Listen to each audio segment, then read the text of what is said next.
ராஜஸ்தானில் பன்வாரி தேவி என்ற கிராம பணியாளர் ஒருவர் குழந்தை திருமணத்தை தடுத்து நிறுத்தியதால் கூட்டு பாலியல் வன்கொடுமைக்கு ஆளாக்கப்பட்டார்.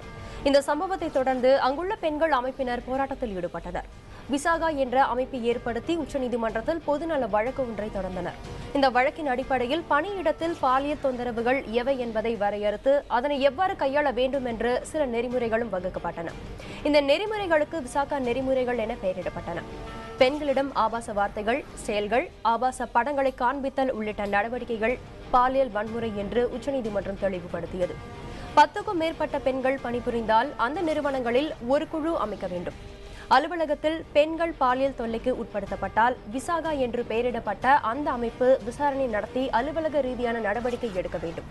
மேலும் பாதிக்கப்பட்ட பெண் அலுவலகத்தில் தனிமைப்படுத்தப்படாமல் தடுப்பதும் இந்த குழுவின் பொறுப்பாகும். ஆனால் இந்த குழுவிற்காக வரையறுக்கப்பட்ட நெறிமுறைகளில் சில அம்சங்கள் ஏற்றுக்கொள்ளத்தக்க வகையில் இல்லை என்று நீதிபதி வர்மா கமிஷன் தெரிவித்தது. பாலியல் தொந்தரவு எழுந்தால் நிறுவனத்தின் குறை தீர்க்கும் கமிட்டி மூலமாகவோ மாவட்ட நிர்வாகத்தின் மூலமாகவோ குற்றம் சாட்டியவர் மற்றும் குற்றம் சாட்டப்பட்டவர் ஆகிய இருவரும் சமரசம் செய்து கொள்ளலாம் என்ற பிரிவு ஒன்று உள்ளது.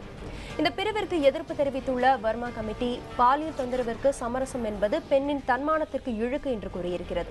மேலும் வீட்டு வேலை செய்வோர், விவசாய வேலை பார்ப்பவர்கள் உள்ளிட்டவர்களுக்கு இந்த கமிட்டி நெறிமுறைகளை வகுக்கவில்லை. இவர்களுக்கு என்ன நிவாரணம் என்பதும் அறிவிக்கப்படவில்லை. பரவலாக பேசப்பட்டு வரும் விசாகா கமிட்டி எல்லா நிறுவனங்களிலும் செயல்படுத்தப்படுகிறதா? இதன் அம்சங்கள் அனைவருக்கும் சென்று சேர்ந்துள்ளதா? விவாதிக்கலாம். நமது அரங்கத்திற்கு வந்துள்ள கார்ப்பரேட் வழக்கறிஞர் துவாரதி தாமஸிடம் நமது சந்தேகங்களை கேட்கலாம். வணக்கம் மேம். மேம், அதாவது 1997 ராஜஸ்தான்ல ஒரு பெண் பாலியல் வன்கொடுமைக்கு ஆளாக்கப்பட்டார். அதன் மூலமா தான் இந்த விசாகா அமைப்பு என்று உருவாக்கப்பட்டது. ஆனா இன்ன வரைக்குமே பாத்தீங்கன்னா எவ்வளவோ இயர்ஸ் வந்துருச்சு, இன்ன வரைக்குமே பெண்களுக்கு போதிய விழிப்புணர்வு அதை பத்தி இல்ல. முதல்ல விசாகா அமைப்புனா என்ன, அதை பத்தி ஒரு பிரீஃப் இது கொடுத்தோம். ஸோ நீங்கள் சொன்ன மாதிரி அது 1997க்கு முன்னாடியே இந்த ஒரு கேங் ரேப் கேஸ் இந்த அவங்களுக்கு வந்து ஜஸ்டிஸே கிடைக்கல. ஸோ அதனால விசாகா என்ற ஒரு என்ஜிஓ, அவங்க மட்டும் இல்லை, அவங்களோட சேர்ந்து ஒரு நிறைய NGOs together they filed a writ petition before the supreme court. So அப்போ வந்து இந்த ஃப்ரேம் ஆஃப் கைட்லைன்ஸ், ஒரு கம்பெனி ஒரு நிறுவனத்தில் என்ன கைட்லைன்ஸ் ஃப்ரேம் பண்ணணும், ஒரு உமன் இஸ் ஒர்க்கிங்னா அவங்களுக்கு என்ன ஒரு சேஃப்டி கொடுக்கணும்னு சொல்லிட்டு அந்த கைட்லைன்ஸில் ஃப்ரேம் பண்ணாங்க. ஏதாவது ஒரு இஷ்யூ இருந்ததுன்னா அந்த கைட்லைன்ஸில் எப்படி நடத்தணும் அந்த என்கொயரியை அப்படின்னு அந்த ஃப்ரேம் பண்ணாங்க.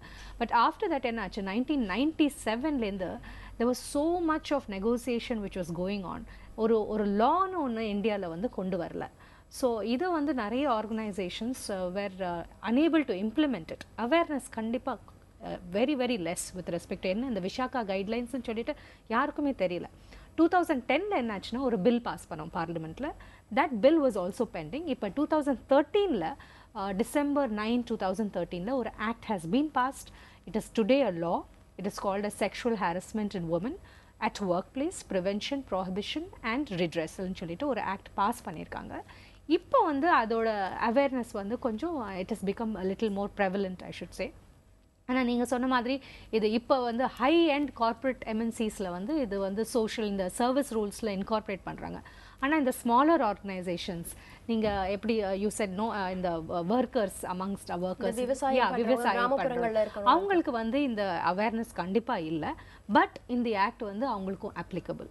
ஸோ இந்த sexual harassment act which is exactly a mirror of the Vishaka guidelines. இந்த விசாகா கைட்லைன்ஸ் என்ன கொடுத்துருந்தாங்களோ அதெல்லாம் இந்த ஆக்டில் வந்து இப்போ வந்து it is been enacted. So இந்த ஆக்டில் என்ன சொல்கிறாங்களோ who it is applicable to, any person who is working in a company, in a hospital, in a nursing home, in a school, it can be even a housekeeper, any place, they are all applicable. இப்போ ஒரு 10க்கு மேலே இருந்த ஆர்கனைசேஷன்ஸ்க்கு இந்த guidelines எல்லாம் follow பண்ணணும். அவங்க வந்து ஒரு இன்டர்னல் கமிட்டி வந்து ஃபாலோ பண்ணணும்.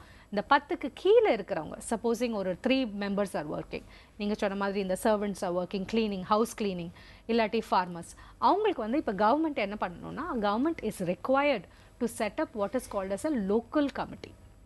ஸோ எல்சிசின்னு அவங்க they have to set that up and they can approach the local committee in case of any grievance.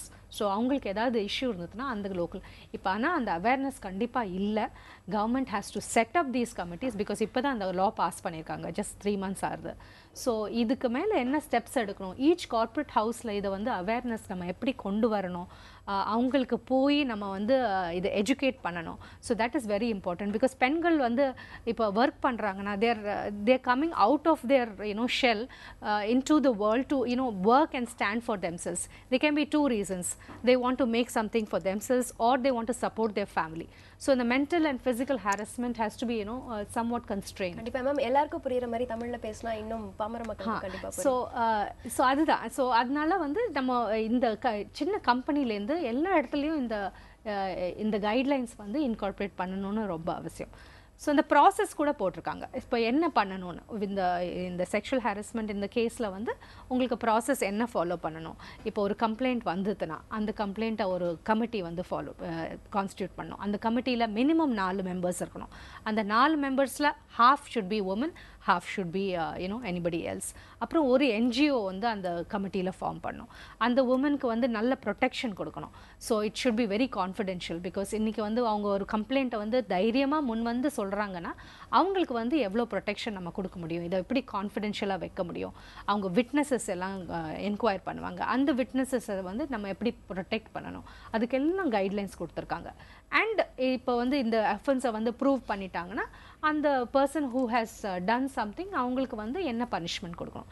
இப்போ வந்து நம்ம செக்ஷுவல் ஹாரஸ்மெண்ட் சொல்லும் போது it's not actually anything to do with sexual harassment. It can be ஒரு physical contact, உங்களை ஒரு மாதிரி பார்க்குறதோ, ஒரு வேர்ட்ஸ் வந்து நம்ம கரெக்டாக யூஸ் பண்ணாதது, இல்லாட்டி some kind of an abuse. Even psychologically ஏதாவது absolutely. So physical and mental. So psychological harassment constitutes email நம்ம வந்து ஒரு 2 men are just chatting with 2 employers. The woman is not involved at all. அவங்களுக்கும் இதுக்கும் சம்மந்தம் இல்லை. ஆனால் அவங்கக்குள்ளே பேசிக்கிறாங்க. that is also sexual harassment. So இப்போ வந்து நாங்கள் வந்து ஒரு 3-4 கேஸ் ஹேண்டில் பண்ணிகிட்ருக்கோம். இந்த செக்ஷுவல் ஹாரஸ்மெண்ட்டில் முன் வந்து கம்ப்ளைண்ட் பண்ணியிருக்காங்க. இந்த மேட்டர்ஸை வந்து நாங்கள் ஃபஸ்ட்டு கன்சிலியேஷனுக்கு இந்த கம்பெனி கன்சிலியேஷன் ஃபஸ்ட்டு பண்ணுவாங்க. ஃபஸ்ட்டு பார்ட்டிஸ்குள்ளேயே ட்ரை டு ரிசால்வ் பண்ணுறதுக்கு. அது முடியல. இப்போ வந்து செகண்ட் ஸ்டேஜ்க்கு போயிருக்கு. அவங்க வந்து இந்த இன்டர்னல் கமிட்டி கான்ஸ்டியூட் பண்ணிவிட்டு அவங்க இந்த 6 monthsக்குள்ளே அந்த ரிப்போர்ட்டை வந்து அவங்க இது பண்ணுறாங்க.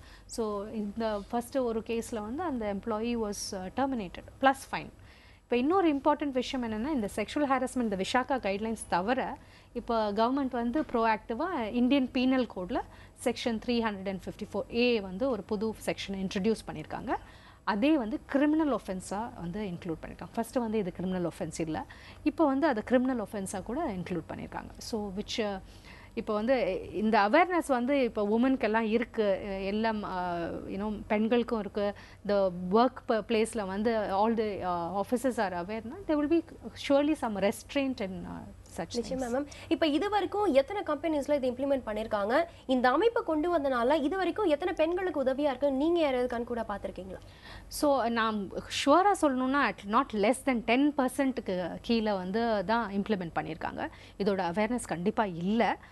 யாருக்கும் இந்த விஷாக்கான்ற இந்த கைட்லைன்ஸ் வந்து they are not aware of it. இந்த லா பாஸ் ஆகிருக்கு டிசம்பர்லன்னு கூட நிறைய பேருக்கு அவேர்னஸ் கண்டிப்பாக இல்லை. ஸோ நான் clear for sure I can say that it's only 10% and below. ஆனால் இந்த கேசஸ் நான் சொல்கிற கேசஸ் வந்து இப்போ வந்து ஒரு 4 கேஸ் அப்ரோச் பண்ணியிருக்காங்க.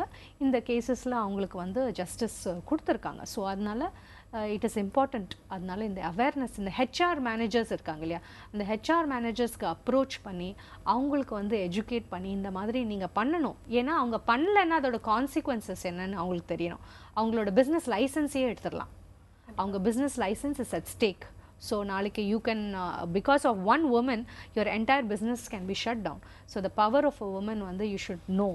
Okay, and in the event ஏதாவது ஒரு harassment case இருந்ததுன்னா அவங்களுக்கு என்ன ரைட்ஸோ அவங்களுக்கு வந்து they can surely come forward and okay ma'am, நிச்சயமா இது வரைக்கும் ஏன் விழிப்புணர்வு கம்மியா இருக்குன்னு நீங்க ஃபீல் பண்றீங்க? எதனால விழிப்புணர்வு கம்மியா இருக்கு? விழிப்புணர்வு கம்மியா இருக்கனால தானே ஈவன் கம்பெனிஸ்ல பெண்கள் பாதிக்கப்பட்டாலும் ஐயோ நம்ம யார்கிட்ட போய் சொல்றது, நமக்கு மேலதிகாரி இருந்தாலும் ஒருவேளை அவங்க கிட்ட போய் சொல்லிட்டா அவங்களுக்கு வேண்டப்பட்டவங்க இவரா இருந்தா நம்மள ஒரு வேலை சாக் அவுட் பண்ணிடுவாங்களா, அந்த மாதிரி ப்ராப்ளம்ஸ் எல்லாம் கூட ஃபேஸ் பண்ற நிறைய லேடிஸ் இருக்காங்களா. ஸோ அவங்கள இதுல இருந்தெல்லாம் மீட்டு வரணும்னா எந்த மாதிரி விழிப்புணர்வை வந்து கொண்டு வரலாம் நீங்க? ஸோ அவேர்னஸ் வந்து NGOs தான் வந்து கொஞ்சம் ஹெல்ப் பண்ண முடியும். இது ஏன் இந்த அவேர்னஸ் இல்லைன்னா இப்போ லாவா இது பாஸ் பண்ணல இன்னைக்கு வரைக்கும். இந்த விஷாகா கைட்லைன்ஸ் எதனால இது லாவா இன்னும் பாஸ் பண்ணல? இதுல என்ன டிராபேக்ஸ் இருக்கு? I think India as a country நம்ம வந்து ஒரு enactment ஒன்று பாஸ் பண்ணணும்னா it takes so many years. So 1997ல வந்து பாஸ் ஆன ஒரு ஜட்ஜ்மெண்ட் இப்போ லா enact ஆயிருக்கு. It has taken more than a decade. So அதனால that is the reason for the awareness. But ஆனால் இப்போ வந்து இதோட அவேர்னஸ் இப்போ பிக்கப் ஆகிடுது. இந்த லா வந்து இப்போ டிசம்பரில் பாஸ் ஆனதுனால இப்போ there is a pickup in terms of the awareness. கம்பெனிஸ்க்கு வந்து அதோட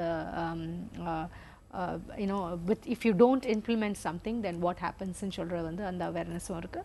So I think it's good and such kind of talk shows I think I would recommend organizations such as yours you should நீங்க வந்து இத வந்து இன்னும் talk ஷோவா எடுக்கணும். You should try to create awareness amongst women in the villagesல எப்படி இந்த அவேர்னஸை வந்து கொண்டு போகணும்னு கேம்பெயின் நடத்திட்டா it would be good. நிச்சயம் மேம், நம்ம இது குறித்து பேசலாம். அதுக்கு முன்னாடி காலர் ஒரு லைன்ல இருக்காங்க. வணக்கம் பானுமதி.